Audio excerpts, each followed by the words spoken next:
Hi, I'm Annapolis Mayor Josh Cohen with your weekly video update. Today is Tuesday, July 13th, 2010, and in this update I want to talk about economic development. Last night the City Council took a huge step forward in terms of economic development in the city. The City Council unanimously passed legislation to create a new Annapolis Economic Development Corporation.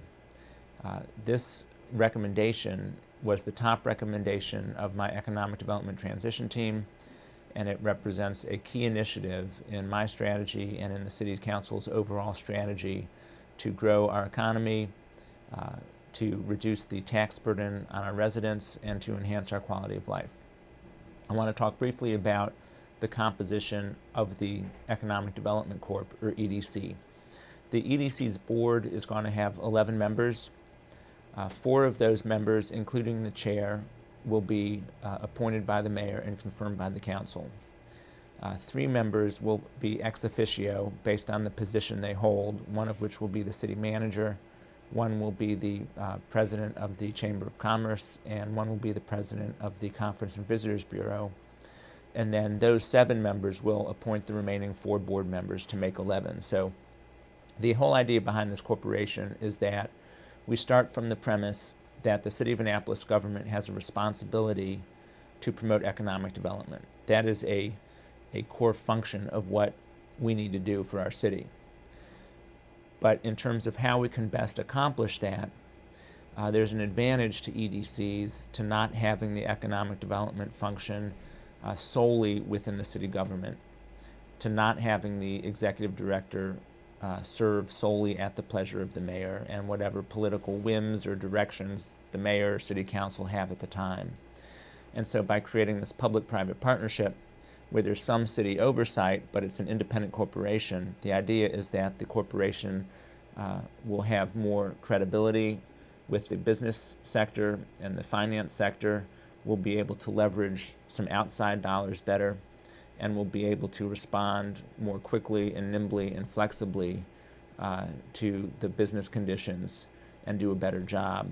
But it's still a city responsibility. It's just a matter of what is the best way to accomplish that goal. The first order of business for the new Economic Development Corporation is going to be to do a search to hire an executive director.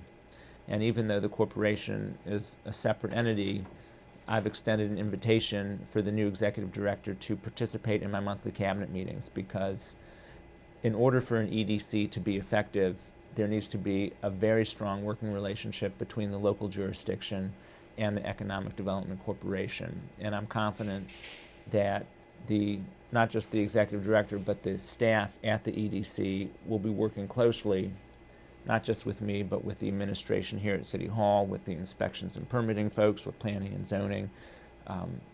So I'm very happy. When you think about the fact that this council has been in office less than 8 months, and in terms of our priorities, the top priority was clearly to get a balanced budget. But once we accomplish that, all of our top priority is to help our economy rebound. And like I said earlier, the single biggest recommendation from the transition team was to form this Economic Development Corporation. The City Council passed it unanimously, which is a tribute to the quality of the work done by this working group that has been working weekly for months to come up with some good recommendations, led by Karen Hardwick, the co-chair, and Fred Delavan, the other co-chair. Also last night, in a related matter, the City Council made the first appointments to the city's Financial Advisory Commission. This commission was created through legislation that Alderman Dick Israel sponsored earlier this year, and its purpose is to fill a gap in the city government, because even though the City Council every year passes a budget, what the city has lacked is kind of a broader, longer-term perspective as far as what is a sustainable budget moving forward in terms of our long-term revenues and expenses.